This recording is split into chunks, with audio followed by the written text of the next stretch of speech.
اعوذ باللہ من الشیطان الرجیم، بسم اللہ الرحمن الرحیم۔ ناظرین محترم، السلام علیکم ورحمۃ اللہ وبرکاتہ۔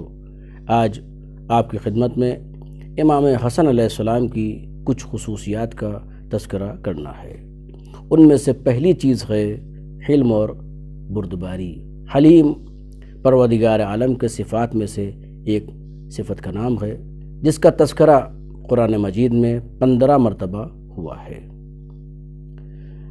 یہ لفظ حلیم ایک بہترین صفت ہے جو امام حسن علیہ السلام کی زندگی میں دیکھنے کو ملی ہے۔ امام حسن علیہ السلام ایک مرتبہ اپنے گھر میں داخل ہوئے۔ آپ نے دیکھا کہ جانور کی ٹانگ ٹوٹی ہوئی ہے۔ آپ نے اپنے غلام سے سوال کیا، یہ بتاؤ کہ یہ کام کس کا ہے، کس نے انجام دیا ہے؟ تو غلام نے کہا، میں نے یہ کام انجام دیا ہے۔ امام نے پوچھا، تم نے یہ کام کیوں انجام دیا ہے؟ تو اس نے کہا تاکہ آپ کو غصہ آ جائے۔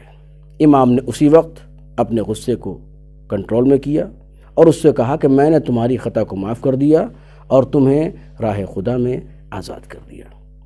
دوسری صفت ہے شجاعت۔ امام بہت ہی شجاع تھے، جیسا کہ معاویہ کے دربار میں، امیر شام کے دربار میں آپ کی شجاعانہ گفتگو بہترین نمونہ ہے۔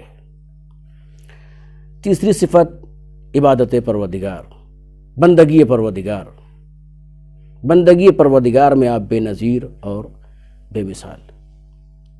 جب اذان کا وقت آتا تھا تو آپ کے چہرے کا رنگ متغیر ہو جاتا تھا، تبدیل ہو جاتا تھا۔ آپ کا ایک ایک حصہ بدن کا لرزنے لگتا تھا، کانپنے لگتا تھا، اور جب مسجد کے قریب پہنچتے تھے تو آپ کی آنکھوں سے آنسو جاری ہو جایا کرتے تھے، اور آپ ہر شب جمعہ سورہ کہف کی تلاوت فرماتے تھے۔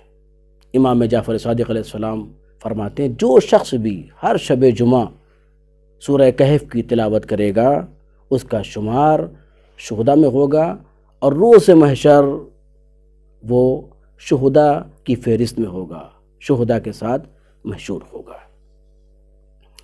چوتھی صفت آپ کی کریم ہونا ہے۔